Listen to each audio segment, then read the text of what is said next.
right, here we go.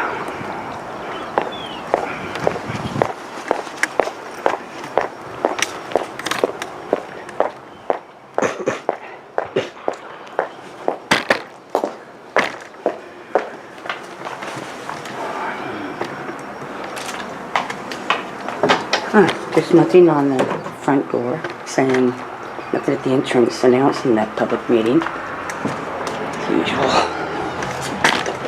Nothing in here. Oh, public meeting.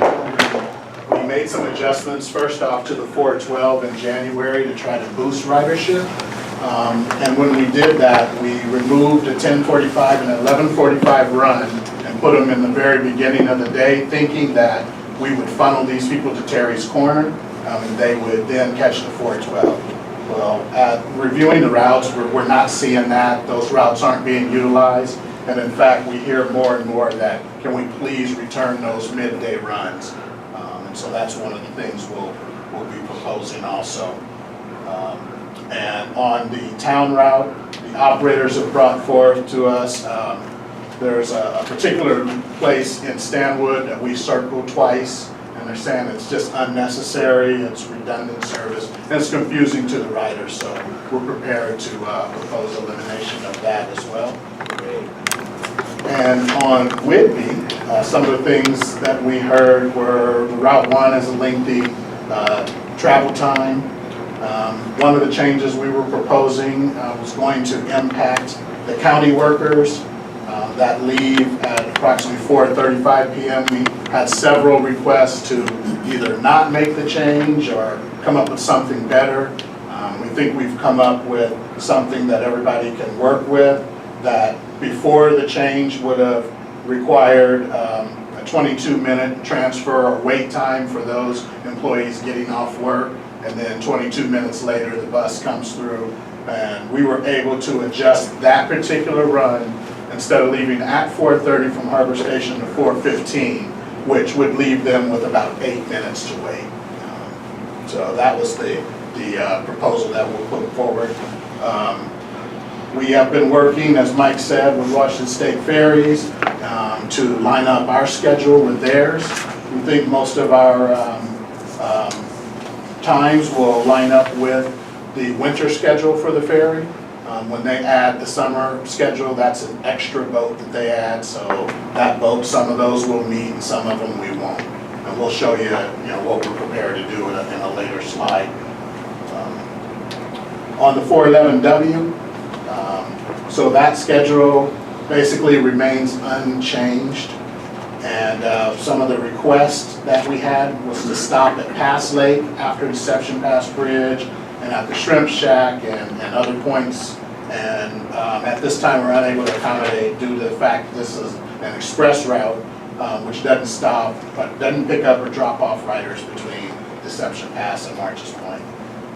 There was also a request for Coronet Bay Marina, and that portion of the route was cut in 2014 due to low ridership, and we just didn't see, bringing that back into the overall efficiencies for the system at this time.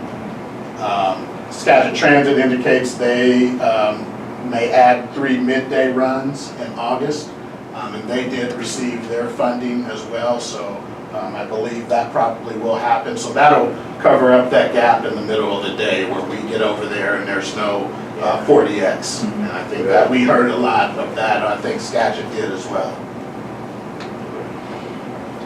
So on our Route 12, and we'll get into this as well, but we heard there wasn't enough opportunity for, the college students. They said they don't use it because it doesn't run early enough or doesn't run late enough for them to get home. This is in Oak Harbor. And then the Route 6, we did some working with the Route 6. It's a really long route. It covers a lot of area.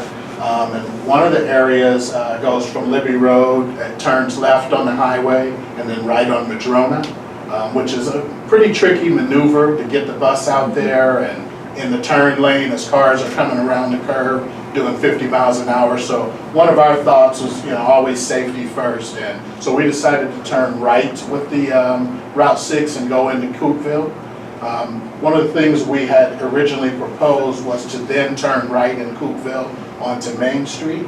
And what we heard from the public was, well, we might want to get to the county or to the hospital because when that bus went up Madrona, it would then come through Coopville. So what we did is we were able to come up with a solution that would take us, we would turn on Broadway and then come through Coopville, and this would still allow us to pretty much keep our schedule with a few adjustments that we had to make. So then South Whitby, there were a whole slew of things that we had to do with South Whitby to improve connections and to improve frequency. So there were requests for improved connections to the ferry, requests to eliminate the Clinton Park and Ride loop. As we leave the ferry, we circle around the park and ride. And we like that request because if we were able to eliminate that, that'll help to meet our goal to keep the one on the highway, to kind of streamline that service. And so we've come up with some commuter concepts that we'll talk about that we think will work in that area, and that will help the one become less dependent on the ferry.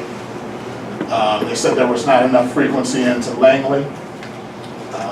Direct service to Skagit Head from Clinton Ferry during the PM commute. They were concerned, they didn't want to lose that. In fact, someone said that's the reason we moved to Skagit Head, because of its proximity to the ferry, and they're able to go points on the mainland and work. And then there was Saturday service. There were several requests for Saturday service. Several riders said they were willing to pay a fare, whatever we got to do to get it going. And we'll talk about that towards the end of the slides. So again, you guys have seen this map. This is an overview of the current routes and the proposed routes.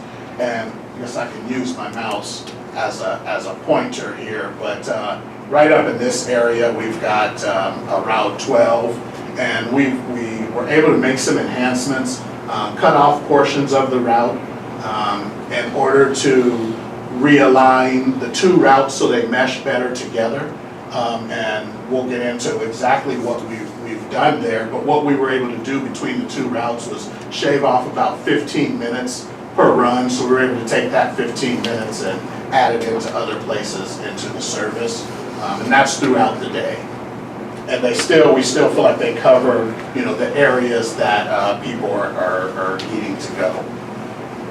And then also up here, you'll see on this map, there's the Route 3 that will point that out, because before the Route 3 only went out Crescent Harbor and Taylor out to Sleeper, turned around and came back. And that was one of our lower routes for ridership. And so what we've done is we've kind of realigned the route to make it do a loop. And we've changed the direction to where it would go up Midway. Currently it leaves out Regatta, goes past the library, hits Crescent Harbor. We would like to send it up Midway and then up past Whitby General North or Whitby Health, and then send it on out Goldie and Altfield. And what this will allow us to do, the 411 travels the same path. This will allow the 411 to go up that route, turn on 16th, and get on the highway immediately instead of getting bogged down. Sometimes the base traffic, sometimes just for whatever reason, it just takes longer to go that direction. And so if we can get the 411 on the highway, then it'll enhance connections with Skagit Transit. I hear a lot of times in the afternoon, hey, can you wait 10 for us? The standard rules will wait 5. I hear, can you wait 7? We'll give it our best, and sometimes Skagit has to go. And so this will improve those connections. So on the Route 1, southbound, touch on some of the highlights. We're proposing 17 trips versus the 15 trips. We are also proposing consistent departure times from Harbor Station. We hear a lot that it's confusing at the different times that it leaves and what time of the day is there a gap in service. We're proposing hourly service and then hourly connections to Langley between 1 and 7 p.m. So someone leaving from Oak Harbor, we think we've aligned the system to where they can get to points far south as Langley by using the 1.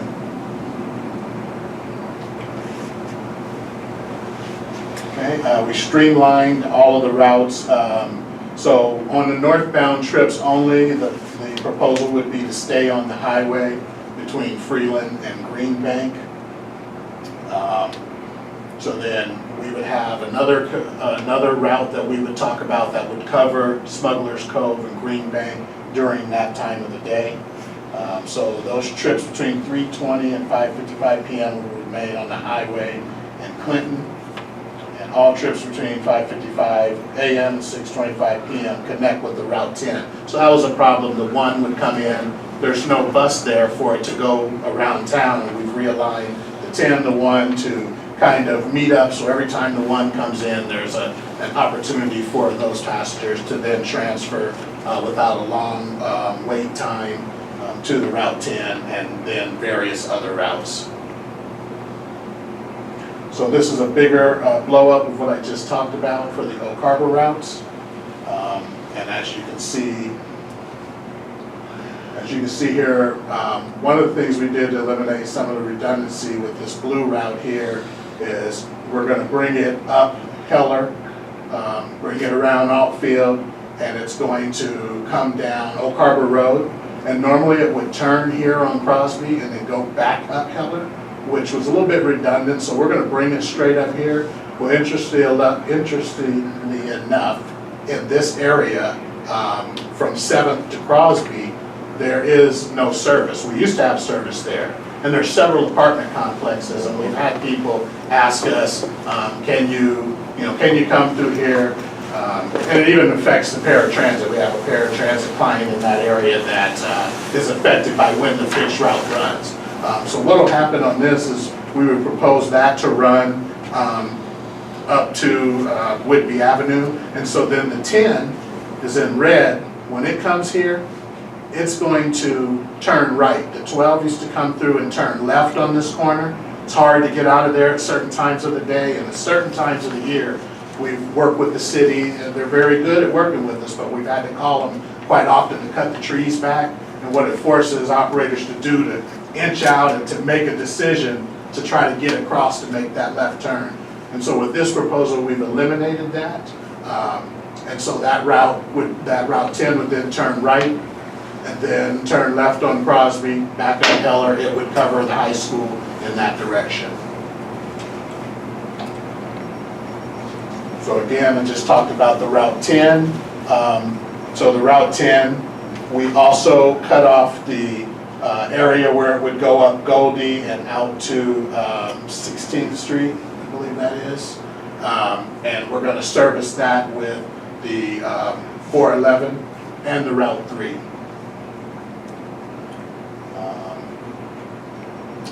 So with the Route 10 also, we would propose earlier service.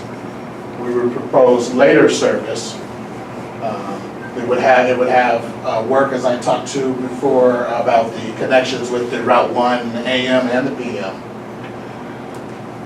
And most of this comes from the fact that when we realigned the 12, again, reducing that loop and cutting out almost 15 minutes per run, that savings allowed us to add other runs to the Route 10. So most of this is coming from finding efficiencies in the routes and streamlining to be able to align those services.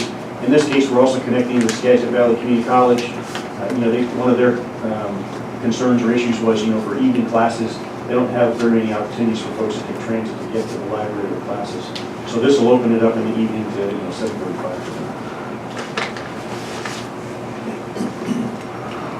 So again, our Route 12 realigned path that we talked about, a bigger snapshot where it would go up Heller, Hallfield, come back over Oak Harbor Road. It used to go out towards the library, and we've changed the path so it would start by heading out Pioneer and going around Walmart. So you've got the two routes. I think one's running clockwise and one's running counterclockwise with less overlap than there was before.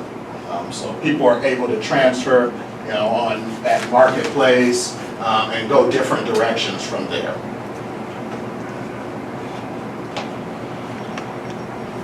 Okay, again, so on there, we've shifted one of our earlier runs that we identified on the current schedule that has low ridership at 5 in the morning. Hardly anyone on that route, and we were able to take that route and put it later in the day to come up with later frequency or later service for that particular route. So again, the Route 3, this would be the redesigned route, and again, there's really no comparison to the current route that just runs up this way, up to Sleeper, turns around and comes back. And so what we've done in this area, again, is change the route to go up Midway to service Whitney Health. It would service the rest of Goldie and Allfield. We're sending it out to Frostad. And so Frostad, there's about 22 homes out there that it would, and we would go right through the middle of those that it would add service for. And then there's a particular, I'll pass this around, but on the edge of this, it'll show a blue dot. Those homes would be inbounds for Para, so that's what we would add.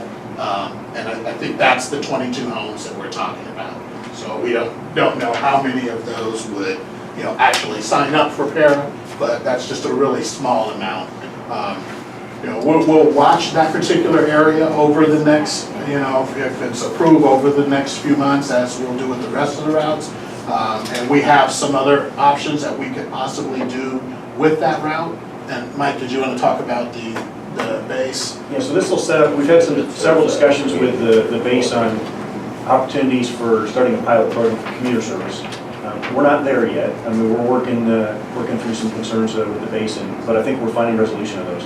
But this route in particular sets up a foundation where it's going to go past at least Crescent Harbor and Victory Terrace homes, which comprise 2/3 of the Navy managed homes. And it also connects with Harbor Station, Allfield Road. So it sets a foundation for at least one of the routes that may be useful in the future to then connect into a commuter route on the base. I'm going to comment on something while you've got that route up on the screen. At Regatta and Crescent Harbor, the county has a major intersection revision. You guys are aware of that, so you plan ahead for that, because it's good, about a 9-foot cut down on that area. It'll be, I don't know what the timeline is for shutting down an alternate route. So a broader comment, kind of on the same vein, is we've got 30 miles of state highway that's going to be worked on this summer. So much of what we're proposing, we recognize that there's a couple of months this summer, that it'll be really tough to gauge how successful the connections are, because we're going to be impacted by delays that we won't really be able to circumvent. Yeah, and then on this particular route too, if that were to happen, there is a way that we would be able to detour right there if the work is being done. It's at the corner of Regatta and Crescent Harbor. Oh, Regatta and Crescent Harbor. Oh, okay, gotcha. So on the Route 3. Can you go back to that Yeah. just 1 second? I wanted to ask you, Mike, is there any possibility for a temporary drive-through right where the gate is to go onto the base at Crescent? Would there be a way to go through nonstop to come out by To go through college? Maui and come out? Yeah. That's a good question. We'll have to, we'll follow up the base and see if that's. Because if it's a nonstop, then you might be able to route through that. It would certainly drop all of that section along Regatta for service. Yeah, there might have to be a double back in some place in there, maybe double back to Movie Avenue. Just about the time you get this perfect, it's gonna change with all the road construction. And so with this, this is a route that we were very excited about. We think it would improve connections. It lines up with the Route 1 and the 411 and the Oak Harbor shuttles. So definitely think that the route changing of the route path will boost their ridership. 411W, that schedule remains unaltered. However, we did work with the highlighted area, and that's an area we identified that has low ridership. I mean, there are people that ride from time to time there, but we've decided to propose that as being on request. And what that would do, if there's no one there, we would stay on the highway. That would improve our connections with Skagit. If there's someone there, we currently go out there now, then we would go ahead and pick them up. If no one's there, keep going. We would monitor that, again, over the next 6 months, and if there's just no request there, that would be something we could really think about if we wanted to just stay on the highway to streamline that service. So in the proposal here, we've left the time for that run in there, so we're not taking the time out of that. It just eliminates, if there isn't a request to go down there, we're going to eliminate the miles and the time to deviate from the highway. So And that gives operator a good layover at March's Point. There's restrooms there. If you do that on request, does that obligate us then to do paratransit there? yes, and that's our current route anyway. So we're not Okay. really changing the paratransit footprint. It remains the same. Because it's on request, it's still outside of that 3/4 funnel. Okay. We did identify there's about 5 paratransit clients. So we were looking at that when we made that decision. That was That would be why I was effective. wondering, because I know that there are people out in that area that use paratransit. Yeah. A question for you on that deviation. Is that northbound deviation only, or is it southbound deviation too? Just northbound. Because coming back, it's a left-hand turn. You don't want to And try to eliminate those. So our Route 6, we kind of talked about that a little bit. We realigned the pad. And basically what we were able to do, and I'll show it on the next slide, is show the times that we were running before, but we were able to add 1 round trip per day. Again, we talked about the adjustment to going through Coopville. And connections with the Route 1 will provide transportation from the ferries as late as 5:45 p.m. And currently, we have 5 connections with the Coopville ferry. And we would be proposing 17 connections. And that's basically, we run every 120 minutes now, which people tend to not use the service as much because it isn't as frequent. We're proposing every 90-minute service, and that better aligns us with the ferries. And by connections, we're talking about a connection with the ferry that's within 30 minutes of the ferry's arrival. So we only have 5 right now. Just by changing the times in the 1 route, that gets to 17 connections within 30 minutes. So it affords more opportunities for pedestrian transfer from port towns to the ferry. Okay, and the Do you south, post those schedules on the ferries? We will. Okay. Yeah, our schedules are available on the ferry right now. they're in the visitors terminals also. So this is just an overview of the current South Whidbey routes. And as you'll notice, right now we've got a 58. That's an incredibly long route. There's not a lot of time for anything to happen. So any of this construction or transfers or deviations, it's just really hard for us to do that. And as you can see here, the Route 1 does Smuggler's Cove.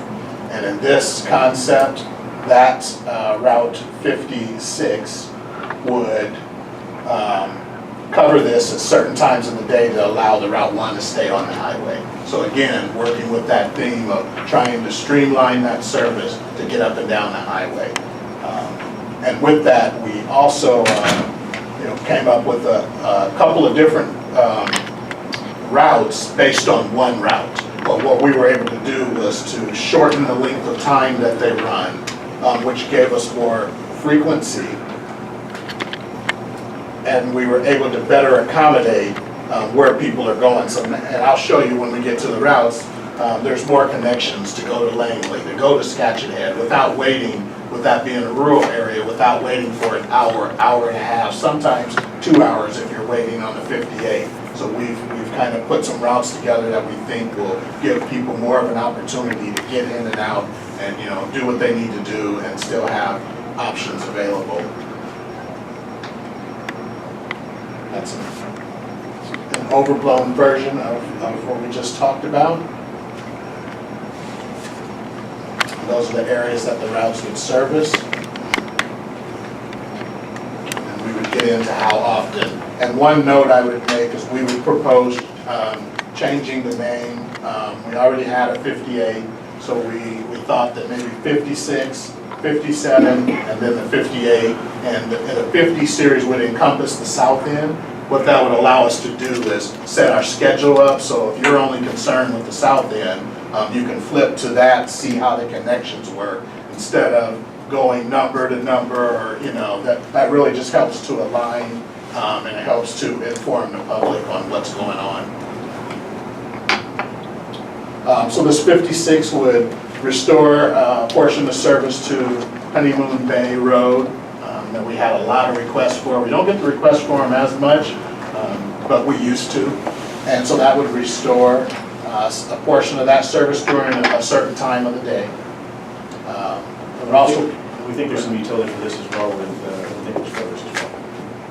You know, for affording the connections either to the Route 1 or services to the areas that, for their employees. would also make connections with the AM and the PM commuters, and we'll kind of talk about the commuters here. So the 57 is comparable to our Route 7, and what we were able to do with this route is this particular route is going to run one direction and then go back in the same direction, so it's not running on the loop theory, but what that allowed us to do was to have more frequency for someone that was waiting for the bus. And it's really designed to pull, pull folks towards the highway, deviate, so that route runs off of the highway, pulling them to the highway or to Clinton Ferry or Langley, whereas the one will stay on the highway and connect with those routes. We would have increased frequency and service, or to the service area between Langley and Freeland, and it serves northbound and southbound, as Mike was just saying, and provides maximum frequency to and from Langley. So increased frequency to Langley to Clinton and later service. There would be no impact to the Clinton and Langley schedule. Improve connections with Route 1, and as we talk in reverse, you'd be able to leave Langley, get on the Route 1, and improve your connections to get up to Oak Harbor. Increased frequency towards Freeland and Langley. We would propose earlier and later service. And then increased frequency Langley towards Freeland, and we would add later service. And the later service is with, some of the buses that we already have out there. They were just doing different things, and we were able to, with the concepts, reroute different buses, therefore to be able to go into Langley at certain times of the evening that we currently don't. So Route 58, that's our Skatchet Head run. Folks wanted direct transportation to and from Clinton Ferry. Connections to the 57, so they could go up to Ken's Corner, connect with the bus for Ken's Corner, the 57, and get into Langley, get up to Freeland or to Bayview, or in reverse. And a restoration of a portion of service to Deer Lake. This is a slide that's really interesting. So this is connections to the Clinton Ferry. So everything in white on the current, on what we do now, does not meet the ferry. And with our proposal, between 5:50 a.m. and 7:45 p.m., we would only miss one ferry, and we currently don't connect with that ferry right now. We don't know if there's a demand for it. We don't, hear about that, but we just currently don't run that particular time right now. So, and the two most popular ferry runs, Sean, are for passengers, or what times? The two most popular runs are, I believe, the 6 and the 7. So 20 ferries we currently connect with, and 28 we would be proposing. We've created commuter runs, and those commuters are, AM commuters would be folks that are going to work, and getting them to the ferry from where they're at between the hours of 6 a.m. and 7:30 a.m. And this map kind of shows you how those connections all work together. So there was a 5 a.m. departure from Skagit Head, and that was removed due to little or no ridership. And so that would be another area where we were able to move that into, where it was more needed. These commuter concepts will allow us to expand and serve more of the area across South Whitney, which is a challenge being a rural area. Commuters, they pulse off the ferry. We would propose transportation to and from Langley every 30 minutes during the commuter hours, so 2:50 to 5:55 p.m. And this would also allow the Route 1 to be less dependent on the ferry. And so the commuters would be there, so those people waiting to transfer to the park and ride, and we'll give them options to go up to Ken's Corner and transfer to the Skagit Head shuttle from there. Some of the feedback we heard was instead of going directly to Skagit Head with the commuter, now we would have to go to Ken's Corner and transfer. But the bus would be there waiting. And the good part about that is by using Ken's Corner, that's where all the services are. If someone wanted to get off the bus from the commuter, go into the store, pick up some groceries, get back on the bus 30 minutes later and take them right into Skagit Head. Right now, they would go to Skagit Head, get in their car, drive back up to Ken's Corner. So that was something we thought was of value. Ken's Corner transfer location allows